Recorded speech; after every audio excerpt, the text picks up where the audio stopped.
Hello, Facebook friends. We are fabulous, fierce, and on fire on Fridays with friends, featuring today Mr. Bill Stierle. And Bill and I met in a very interesting way. We're going to be talking today about communicating and how to bring your communication in to make millions of dollars or millions of contacts or millions of people watching whatever it is that you do.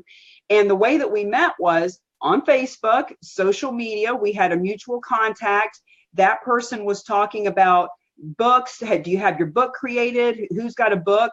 And of course, with me having my book and talking to people about their books and how to promote themselves with their books and that their book is their best credibility, etc. Bill was one of the people who was just in the comments. And so I reached out to him. So one of the things I talk about is it's not just who you talk to, it's what you say and how you say it. And so because I took the initiative, raised my hand, reached out, reach out, relationship build, I also talk about, reached out to Bill. We had a nice conversation. When I found out what he does, I was fascinated. So now Bill is going to come on and we are going to talk about how to communicate to make millions. Bill, take it away. Well, one of the main things to get started with is I feel delighted and inspired to be on and contribute to your audience because contribution and service is something that's natural and inherent inside human beings. It's more natural than competition, cooperation, and being able to assist each other to get somewhere is more in our nature than to compete against. And when you reached out to call, and with that call, the thing I like so much is that you were looking to contribute to me, and I immediately saw that. So in order to communicate to millions, we've got to get used to using language in very specific ways. And throughout my executive coaching career and as somebody that does high conflict mediation, communication is something I've got to do. If you're in a room and there's some violence inside the room, you better know what the words to say next. Now, for your listeners, it's how do you create a quality of connection that then rolls into a quality of trust that the person feels like, oh my gosh, I want to learn from this person. I want to be around this person more. And because that person can offer me something that's going to make a big difference. And a big thing is to get communication to start working for us instead of working against us by choosing certain words, certain thoughts, instead of words and thoughts that we were and have developed a habit at using. You know, all those sentences you use over and over again, you know, some of them need to be dumped. So Cami, what would really serve this audience? What would make your life wonderful? Coming out of this interview that would really make a big difference because I could talk for 7 days. So I want to see if I could get what the thing is going to make the most biggest difference. You sound like me. There's so much to be said. Sometimes people say, are you really going to talk about networking for an hour? I'm like, you could talk about networking, communicating, conversating, collaborating for days. Absolutely. So I appreciate you asking that question. And I love what you're talking about with the language. I talk to people about this all the time. You know, I'll find myself sending putting a Facebook post or sending an email or a text. And I'll, like you said, there's certain language that we are used to using, and I'll go back and delete and reword it. In other words, even simple things like, hey, when do you want to get together? No. Here's when I have availability, Tuesday or Thursday, because confused people do nothing. When you put out there, do you want to get together? It's a yes or no. When do you want to get together? It's too ambiguous. Here's a choice. Which would you prefer? Now people can make a decision. You can move forward with taking action. So language is super important. Let me just look at these bullet points because there's so much good stuff here.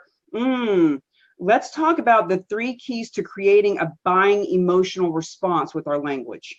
Okay, that's a pretty good one. So the 3, think of it as like you're using language to raise 3 levels of dopamine inside the person's body. So our physiology needs to change, and it changes with language. And the language is converted to a thought. A thought is converted into a chemical. Let me say that again. The words are created to a thought. The thought changes to a chemical. There's 297 neuropeptides inside the body. And if I say certain words, I'm going to create different chemicals. So let me play around with you and your audience for 1 second. How about this word? Ice cream. It's 2 words, ice cream. But you know, what's your favorite ice cream? Strawberry. Strawberry. So you can imagine now there's a bowl in front of you with 2 scoops of strawberry ice cream. And there's a spoon that is sitting next to it. But guess what? You can't get to the ice cream until you finish the interview. You can see that now, oh my gosh, there's the ice cream, but wait a minute, I've got to wait an hour for the ice cream? But you know what? I'm not certain. What'll happen is it might melt by the end. Oh no, there's a problem. Now your body is going through a series of emotions, whether you like it or not, even though the story I just told you is not real.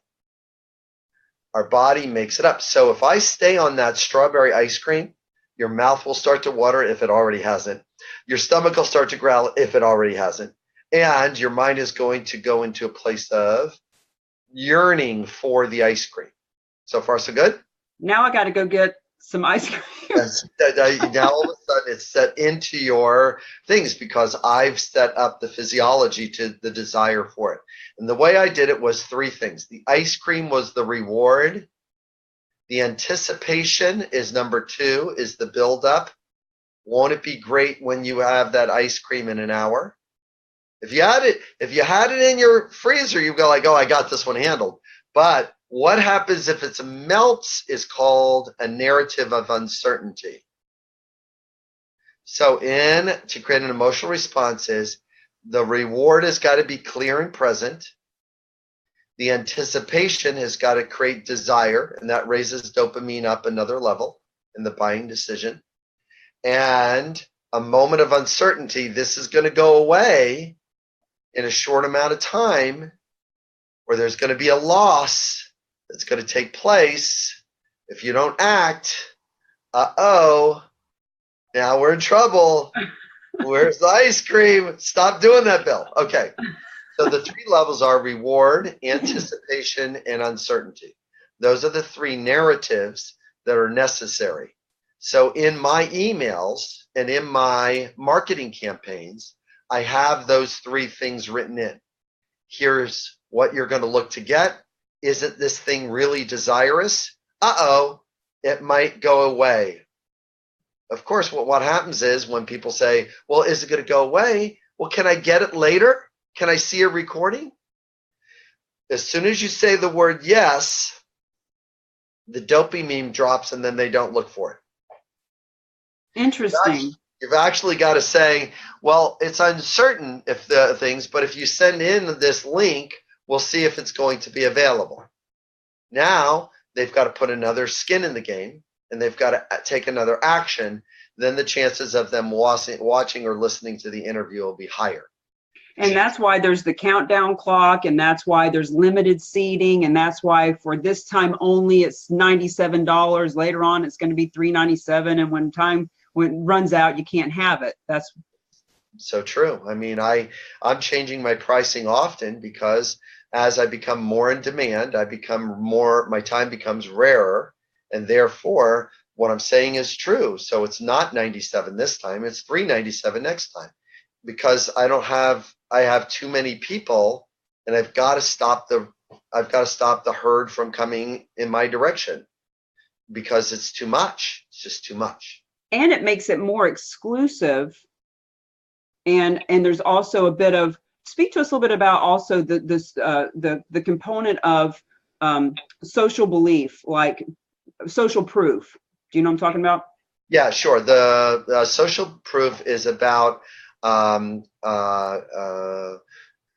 connection that and trust that has been delegated or pushed towards another person. So I would say to a colleague of mine, you've got to go on with Cami and be interviewed. I think you would be a good fit for being on an interview with Cami because her people talk about and are interested in the energy exchange in the millions rather than in the thousands. She's interested in and promoting her way of seeing the millionaire mindset. And so you would be a good fit. Now, notice that was a social proof that I just handed to you to one of my colleagues. Mm. Now, that would be cool because all of a sudden you're getting a higher level of, colleague. Hey, listen, go on with Cami, be on her show and let her ask some questions about how you got to where you got, and then all of a sudden there's a social. I love how all this plays into a lot of the things that I talk about. My book being Mingle to Millions, the art and science of building business relationships and mastering referrals.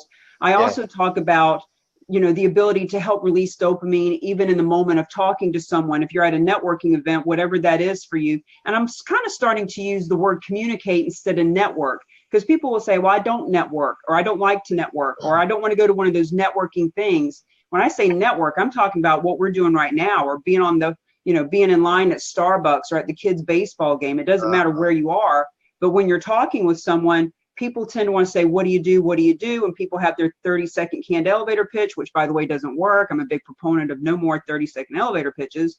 But when I talk to people about, listen, if you ask somebody, tell me something about you that has nothing to do with where you're from or what you do. Right. I'll ask you that, Bill. Tell me something about you that has nothing to do with what you do or where you're from. Well, easy question there is, the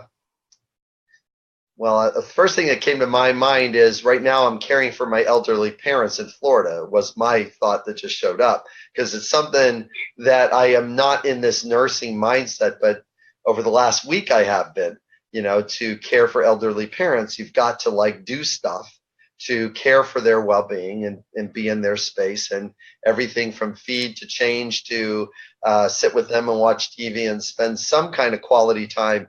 With my dad, it's doing puzzles. So those are things that are not a part of what I do and how I work.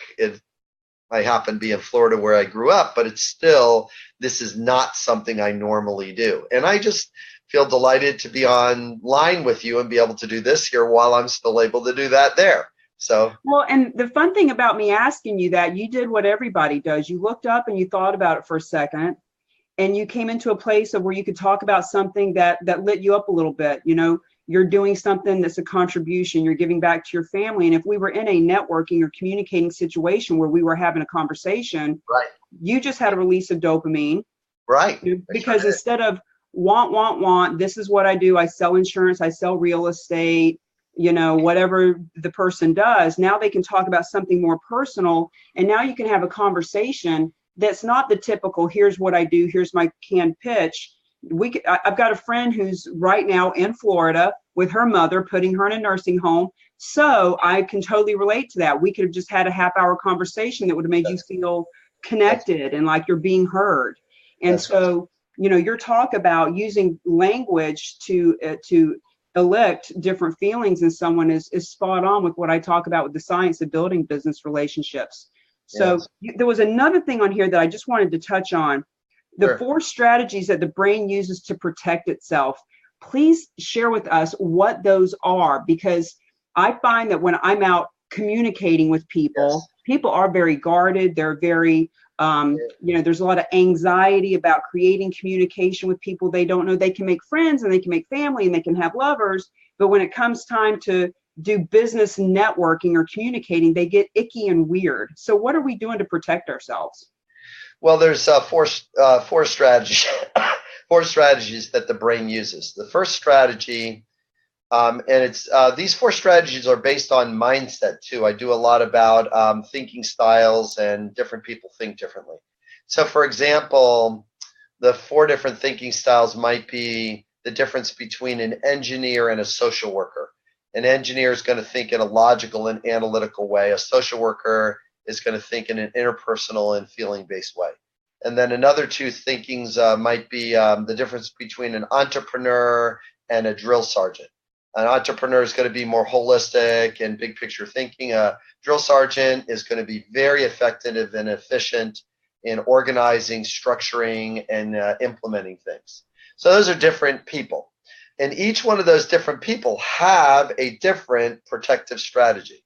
So the engineer, if their facts and information are not correct, then they're going to come up with a voice tone of being critical, or even the voice protective strategy of criticism. Whereas the social worker, which is opposite of that, is going to bring the voice of contempt around connection or consideration not being met. See, those are two different protective strategies. So when someone is being critical or using criticism or using contempt or bringing me a pushback, I see it as an opportunity to get connection. And I'll talk about that in the next moment. The artist is different than the drill sergeant. The drill sergeant is going to bring a strategy called defensiveness. It's going to be more protective because you didn't put things in a certain sequence or didn't make enough sense or there wasn't enough steps. Whereas the entrepreneur is speaking and thinking from a holistic viewpoint.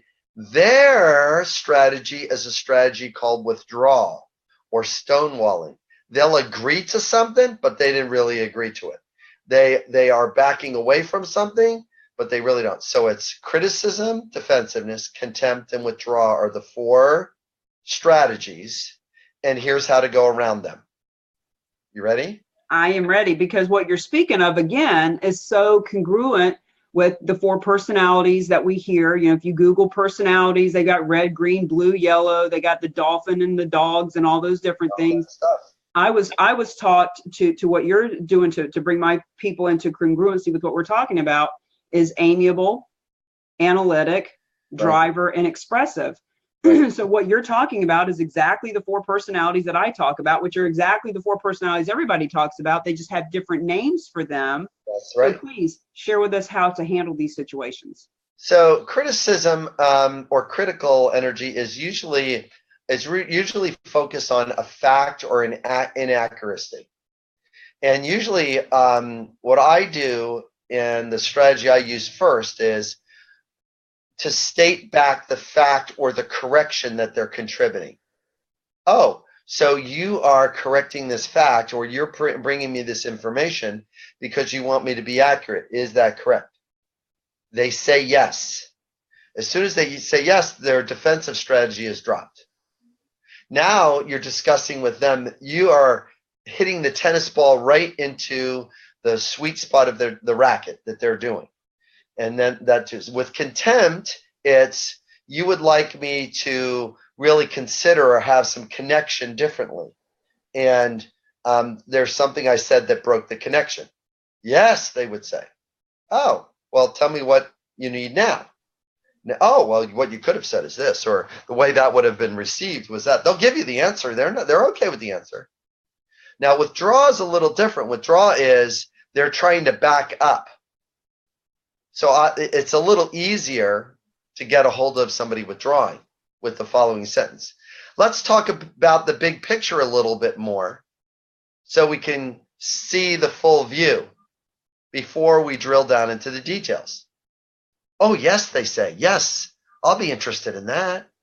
Because they're also very visual. They're the artists. They're the That's so right. that's what we want our viewers to see, is that because they are the artists and creative, when you use words like, can you see that, as opposed to can you hear that, or do you feel that, it's very different. That's exactly right. Now, the defensive strategy is the way to get that back into the list, or get the person things and said, let's review the steps that you would take to do that and see how they're different or the same than the steps I would do. Oh, steps? Well, I'm interested in those. First, we're going to do this. Second, we're going to do this. Third, why don't you just go here and do this first? Oh, wow, that would save me 3 steps. Thank you very much. And now all of a sudden you're talking on the steps level, and you're not talking the big picture like you were with the entrepreneur or artist. The drill sergeant or the operations person, you're talking in their language narrative, which is a step language narrative. I can't wait to go back and listen to this and take notes. I'm focusing on what you're saying, so I can't be taking the notes. But No. there's always a new spin or twist or different perspective, way of looking at the thing that you already do. And so I love that you have that. So tell us about, like, who is a perfect client for you? Who is your avatar as far as a company or an organization that you go in, and maybe give us an example of what you do when you get into that situation? People come to, there are two different kinds of avatars that I'm looking for. Number one, the avatar of the person that is looking for greater efficiency and effectiveness and high growth. Like in Florida right now, 2 days ago, I did a training with a company that is positioned for high growth. So their executive team cannot think the way they're currently thinking now in 90 days and 120 days. They cannot be thinking the same way. They need to be upgrading their thinking. And when I said that 9 times during the workshop, it was like, this new structure needs to come in place. We need to think in this way next because you cannot think this other way. Oh, because you won't have enough time to keep thinking the way you're thinking. So would you say that actually plays into NLP, that you're leading them to know that they need to think a different way? And so now they're like, oh, okay, we need to think a different way. Yes, it's an invite to change rather than a arm twist. I want to arm twist them. Sometimes NLP does the arm twist. I don't like that as much. I tend to invite them because I'm trying to get two parts of the brain to work congruently. So the front part of the brain has 400,000 neural connections, where the logic and the future-oriented part of the brains are up here, and a lot of languaging is up here. 400,000 neural connections. The older part of the brain back here, the limbic system, has 4.3 million connections. And that's where emotion and habit are. Emotion, long-term memory, habit are here. Logic and future thinking are here as a metaphor. Then it sounds like this. Emotion and habit always wins over logic and future thinking, unless they're cooperating with each other. They got to cooperate with each other. Future thinking, new habit. Logic, emotion. They've got to work in a concert with each other.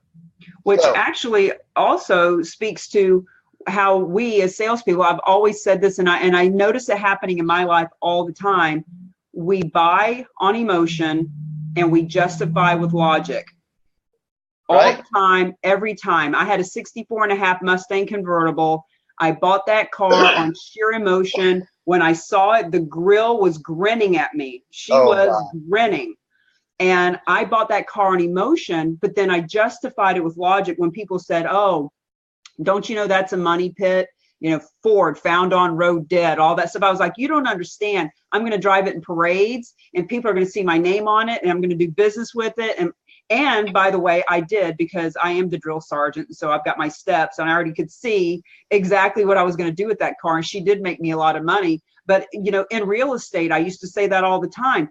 People are buying the house on emotion and then they're going to justify with logic. Well, you know, they're buying it because they love it. Then they tell other friends it's close to work, it's in the right school district, it's got the right size bedrooms, etc. So I just want to kind of see how it all kind of parlays together. I love how you're explaining the brain. See, when I go back, whoever's watching this, take notes, rewind, go look, because I'm going to take all these notes. It's really important to understand that people are, whatever your service is, whether you're a coach or real estate agent or a plumber or an insurance, whatever you do, people are buying your service on emotion. Can you touch them in their heart so that they're willing to open their head and therefore open their hands with their credit card and give you money or receive your information? That's correct. So in my coaching package, I train people this is the back part of the brain is like an elephant and the front part of the brain is like a rider. That's a person riding it with a little stick. That's all logic and future thinking has, is a stick. That's all it's got. This is an elephant. Cami, you'll use this sentence forever. Here it comes. Handful of peanuts to the elephant, small messages to the rider. Handful of peanuts to the elephant. You got to get their emotion and their habit to start moving, something that's familiar. And small messages for the rider, because too much explanation confuses the rider and has the elephant sit down. So stopping to explain features and benefits is the first thing I look to shift out of a person's consciousness in the sales narrative. Can you imagine what it would be like then is to get your narrative to be small messages for the writer, handful of peanuts for the elephant. Small messages for the writer, handful of peanuts. I don't know what that is, but that sure looks interesting over there. Wow, it's very similar to something I've learned already. Look at that. There's another detail. Boy, I didn't see that. Wow, I love those peanuts. So when somebody is, because I just had a conversation yesterday where I was giving way too much to the writer and not nearly enough to the elephant, and that's been one of my biggest. Hey, I'll throw it right out there to everybody. I'm getting a little coaching here. So when somebody is really focused on, yeah, but how are you going to do that? And how does that work? And what are we going to do as opposed to the outcome? How do you pull that in and fix it, if you will? Good. So the ordering is this. The ordering of what you just did is this. 70% why. Okay, so far so good. You got to focus on the why. And the how, the who is next, who else loves you, and what it is, very tiny, maybe 5%, and then a little, then the what before, right before you get the credit card is when, is because they're going to buy the how. People try to sell the how. This is how it works. No, don't sell the how. The how comes after the credit card. This is how it works. This is what my 10-hour coaching package looks like for $37.50. This is what it looks like. These are the things that you're going to get that is going to get you the thing that you said that you wanted the most. Remember the handful of peanuts? This is what you said you wanted the most. Isn't that worth 10 times the money you're spending with me? Isn't that right? The person goes, yes, it's worth 10 times. Well, then what are you thinking about there? You already come with all these testimonials. Well, yeah, I guess you do. You've got some pretty good clients in your list. Great. And they're ones in your industry, right? Yes. Huh. So I guess I've kind of been here. Oh, yes.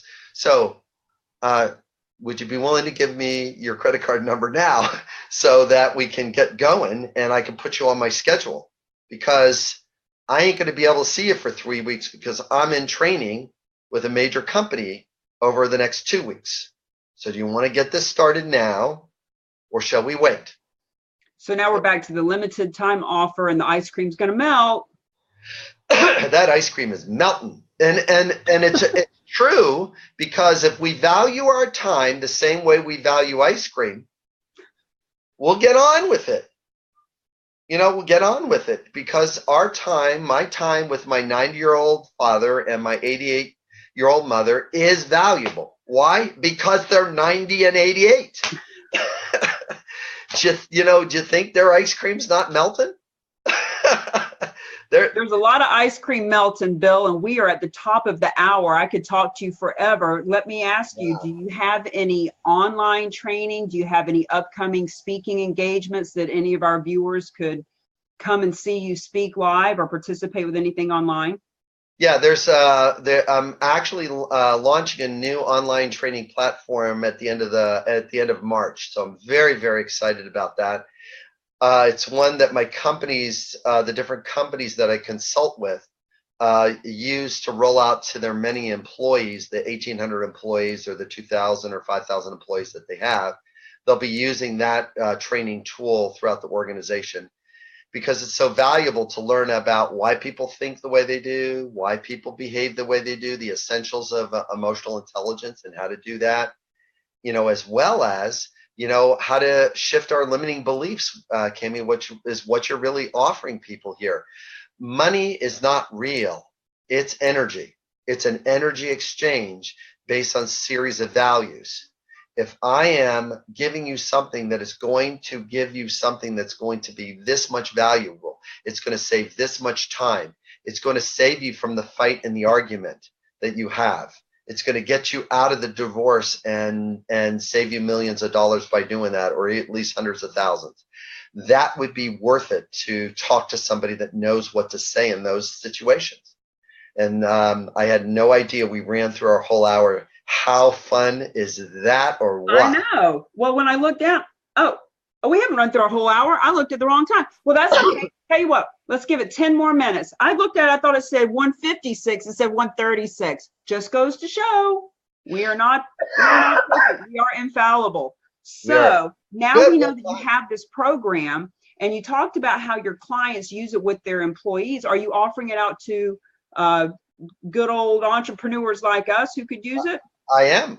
It's going to be available online as an online training piece that people will be able to log in, and it's broken up into small segments, so that what happens is that you're changing your mind in small pieces, so that and our brain does better when it offloads a belief and puts a new one in. And that's a big part of emotional intelligence, is to know what to say or do when a conflict comes up. And as somebody that does, and you asked me about my avatars, my second avatar besides these company that want to optimize is the companies that are in crisis, that there's a conflict, that there's anything from a divorce to a tragedy that takes place. I'm the person that gets called in many times to help people communicate well through those conflicts, and either put a company together, or I've put many companies back together that were falling apart, that weren't doing so well, or help them through a crisis. I just did one of those recently within the last couple of months. There's a big problem, and it was a $4.5 million problem, and we solved it in about 90 minutes. Now, see, anybody who would be interested in your program are my kind of people, because I've done, and NLP comes in many different forms. I took it back in the day just as ways to have, objection handling and things like that. But walking on fire with Tony Robbins, and getting in a room with a bunch of Zig Ziglar people, and, just having anyone who is, I still put my business card in Think and Grow Rich and Entrepreneur Magazine and the Law of Attraction. Yes. So having an online course is awesome. Are there any live events that you do where people like myself could actually come together in the room with other people? Yes, there's several different live events that I speak at. The one primary one that I speak at is an organization called CEO Space International. I've been on faculty there for 5 years. It's a great place to, oh my gosh, talk about money well spent. For the money they charge, they over deliver. They give so much more in clients and referrals, in upgrading your language, in learning business compliance, having mentors as friends that you get to build a relationship with over time.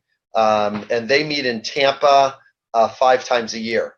So in the Tampa area, and 5 times a year in I recommend that as highly. I speak there probably 3 times a year, which is good. I think March is their next one, and then May. I'll probably be there in May. It would be the next time I'm there.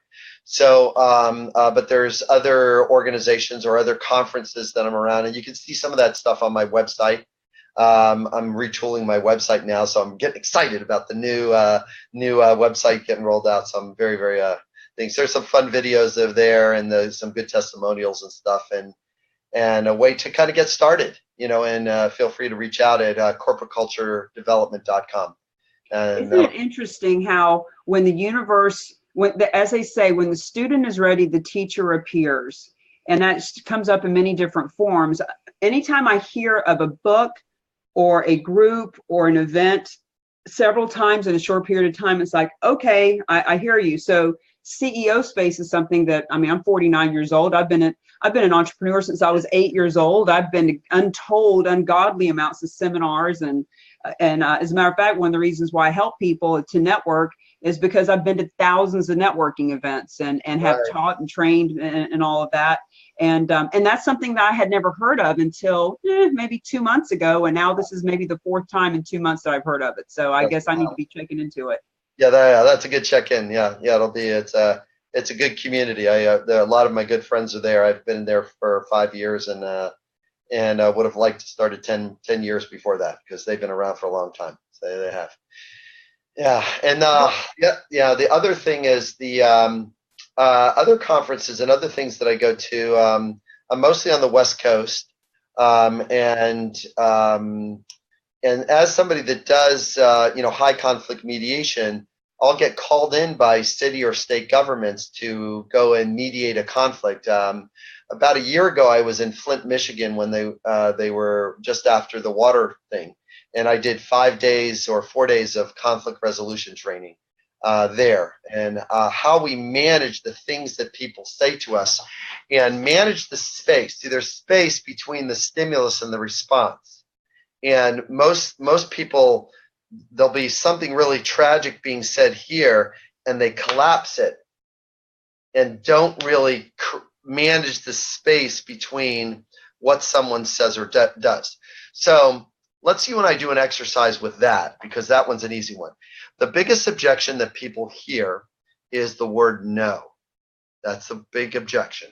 And most people in networking are afraid of the word no. No is a word that's called a context word. And this is where you and I are going to have some fun in training. What I teach is people how to speak subtext no matter what the context they speak. So the context word is no, and then I will give a subtext response. Okay? All right, so now let's role play.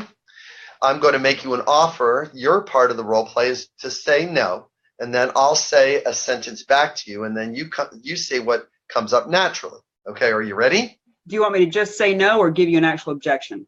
Just the word no is fine to get started, and then you can put any objection in after that. Are you ready? Okay. All right. Yep. So, Cami, I have a new business, a new product I'm trying to launch, and I'm looking for investors, and I need about $50,000 for the investment. Is this something you're interested in or able to do? No, I don't think so. So it sounds like that you're going to choose to spend the money elsewhere. Is that correct? Yes, I'm going to spend the money elsewhere in a better investment. Oh, so currently you don't have enough trust in the investment I'm using and or the product I'm using. Is that part correct too? Well, I actually don't even have the $50,000 to invest. Oh, great. So I hear that you're going to meet your own need for financial security instead of investing in money. Is that correct? That would be correct. Gosh, you can spend that money on your kids' college. You can spend your money on a house. You can spend those money on just your well-being, and the money's not available. Is that correct? Right. It's not even there to spend on any of that. Wonderful. So now all of a sudden, I'm asking a series of questions. I got Cami to say yes 3 times. Whether or not she's a qualified investor or not, I'm actually trying to figure out if she is, to even say anything more about my product or service, because most people try to push the product or service rather than checking in to see if the investor is even open. Right. So I want to ask right away to see if the investor is open. I'm already asking where the obstacle is or where the objection is. Is it that you're spending money on their investment? No, you just made that sentence up just to provide yourself some protection. Or over here, no, it wasn't for that either. But hey, you don't have the money to spend. So notice that we got to a heart-to-heart conversation. And now I can say this one. Well, if you do know people like that are in the investment game, I would be happy to talk with them and you together so that you can have trust that when Walmart picks up this product in 6 months and I have the signed contract for it, it would be really a good investment because I can double the money back because the contract is giving me an upfront money, and I just need, and I got to get that product on the shelf in 6 months. I have the contract. How do you feel about the investment now?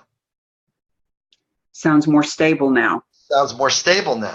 See, now all of a sudden I can come in, but I don't want to say that I have the contract early, because all of a sudden I'm going to fight through the person's doubt and skepticism too early. Oh, is it a real contract? Is the product really that good? Well, why don't you find somebody else? Why are you talking to me? I know. Our judgmental jackal mind is way in the way of the listener. Their elephant and their rider is way too confused. Well, besides that, when you held it back, instead of almost trying to, well, I've got this contract with Walmart, and if you just sign this contract with me, then you can double your money. It wasn't like you were selling me on that. It was like, oh, and by the way, this is your ice cream's going to melt. That's right. It's over here. It's over here, there. But if I'm pushing the reward as the contract or the investment, I have not built authenticity. I haven't built any trust. I haven't built any reliability. I haven't built any stability. I haven't done the work. And the brain will reject it. The elephant sits down, the rider gets confused. You'll use that about 1 million times from here on out. The elephant sits down. No, it locks in with all kinds of stuff, starts manufacturing doubt and skepticism as if we need that inside the body, right? Those are chemicals. We don't want to make any more of those chemicals in the body, doubt and skepticism, to mess up our sale. No. We got to watch how the animal brain works. How does this physiology work? People think they can control their emotions. They are full of it. The reason why I know this to be true is because I just did the ice cream exercise, and now I can do the spider exercise. The spider exercise is a little bit different. It sounds a little bit like this. Cami, I feel a little bit of hesitancy and doubtful to mention, but there is a spider crawling up the picture right behind your head. Now, whether it's true or not, your physiology is going like, I just felt it up my back. Holy crap. Now say that. Now, before I go down and scare the crap out of you, just say this back to me. Spider, cancel, clear. Just say that back to me. Spider, cancel, clear. Cancel is canceling the image. Clearing it is telling your body to move it through. That little word hack allows me to move the emotions inside myself and inside the other person very quickly. Now, I have like 37 of these kind of hacks that once you get in your noggin, you're able to contribute to people more fully. You contribute to people more fully because you get them out of their own way. You're not trying to manipulate a darn thing. You're trying to be in service by dealing with the limiting belief structure that's in front of you. How do I know it's the limiting belief structure? Because I just did the ice cream and spider thing, cancel, clear. I know the limiting belief structure is the elephant brain hijacking the physiology of the person's body. So there is definitely a lot to be learned from Mr. Bill on how all of this works. And I am a student of human nature, of body language, of language in general, and how to use it to your benefit. I like to say use it to have the advantage, not to take advantage. That's right. But to have the advantage in the conversations. And as you just said, I had a mentor who has told me, Cami, if you're not selling, you're not serving. If you're not selling, you're not serving. In other words, you want people to really get your pearls of wisdom, really sink their teeth into it, really have a transformation. Just speaking on stage for an hour, they might take some notes and have a good time, but they're not transforming. If you're not selling them and going deeper, then you're not serving. Right. And one of the best ways to be able to sell, no matter whatever that word elicits in people's head, if you're not selling, you're not serving,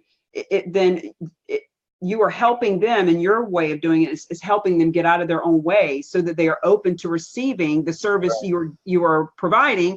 And you can't provide that service unless they're willing to get the credit card out. And there's something to be said for making that commitment and making the commitment in themselves, not in you, not believing in you. What I find, Bill, my analogy with what I do, and probably a little bit about what you do, but If somebody has $5,000 and they give it to somebody to build them a website and do SEO, they have bought some marketing, they totally relinquish responsibility. This guy's going to make my website and SEO. If it doesn't work, they can point and say, that guy didn't do it right. I wasted my money.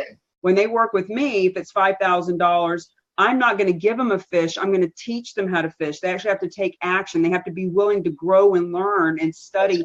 And when they invest with me, they can't point fingers and say, he didn't do it. They have to point at themselves and say, can I do it? Will I do it? Am I worth it? Will I step up to the plate? And it's such a very different sell or mindset, as opposed to, here's my money, you take it off my plate and I can point a finger at you, versus, here's my money.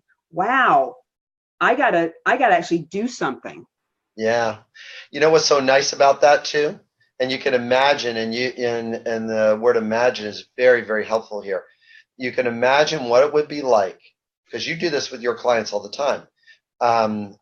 You imagine what it would be like for a person to gain emotional safety in the words they use when they're talking about their product and service, and then the self-worth to stand behind it, so that them and their clients trust the process of learning together. And a big part of trusting the process of learning together is knowing that is a journey, knowing that there's some uncertainty. Notice that everything can't be sold up front. Everything can't be explained up front. If I teach you how to do it, just like directions, you will take the sheet of paper and throw it over there. Just like an operational notebook, you'll take it and you'll throw it over there. What happens though is that if people are learning how to rewrite the code of how they approach the world, they won't be a $100,000 person a year. They won't be a $250,000. They won't be a $500,000 person. They'll get to that $1 million person. $1 million person is a simple belief shift. Simple. Good stuff. But when you get it, you got to imagine yourself being there. And certain hacks can get that mindset to open up. And there's a willingness to let go of, as I'm sitting with my parents right now, one of my dad's mindsets was to don't put all his money in his wallet. Put it a $20 in a folded piece of paper and keep it in his pocket. Because my mom would go into his wallet and take all the money out. But in order to keep some money for himself, he folded it into a white sheet of paper and kept it in there. Yeah, this mindset, as I'm with my parents, is not the mindset I use. Wife going in, taking money out, husband hiding it. No. Eraser. Clear, cancel, clear, right? Cancel, clear, erase. And your parents had their belief structures, right? Just to forget about them, right? And our belief structures are to be rewritten, and we can still love and care about our parents and know they did the best they could with their belief structures. And, my dad specifically being, and my mom specifically being, at the gate to cross over to the next world, is they have run their beliefs all the way to the end. And those are the ones that they're running. The question to the audience then is, are you going to keep running the same beliefs? Are you going to go to Cami or Bill for help to change the beliefs and change your structures or not? And that's the thing that will create the urgency that would make a big difference, so you can create the new you. The new you is the same you with just some upgraded beliefs. Small ones, not big ones. You'd be surprised. Some of the smallest ones make the biggest difference. That is so true. I was just interviewing a woman on a TV show a couple of days ago, and we were talking about the stories that we tell ourselves, the stories that our parents taught us. You're good enough, or you're not good enough, or you're too smart, or you're too dumb, or you're too white, or too fat, or whatever the story is. So Bill, we have actually come to the end of our hour now. And I totally honor you. I am in awe of your wisdom and your knowledge. I am grateful. I cannot wait to go back and watch this so that I can take notes and learn more. And you are absolutely right. The elephant and the rider are going to be part of I will respectfully steal that information and give you credit when credit is due to use that information. And let's As a matter of fact, yeah. what is it they say? It's the best form of flattery. When somebody says, "Oh, I would use that, Cami, but that's yours," I say, no, use it. That's the best form of flattery. Use it. And anytime you have a room or something that you want me to speak in, or we want to create something together, just let me know, and we'll. It'd be so much fun to do. I just think we'd have a hoot doing it. That is a gracious offer, and I can certainly see where you coming in as a guest speaker on any group projects that I have going on would be a blessing and a benefit. So we have come to the end of Fabulous, Fierce, and On Fire Fridays with Friends featuring Bill, and we are going to put your website and all your fun, yummy stuff on there. And once again, I honor you, and I will speak to you again soon, I hope. Absolutely. Thanks, Cami. It's been a delight. All right, have a good one. Bye-bye.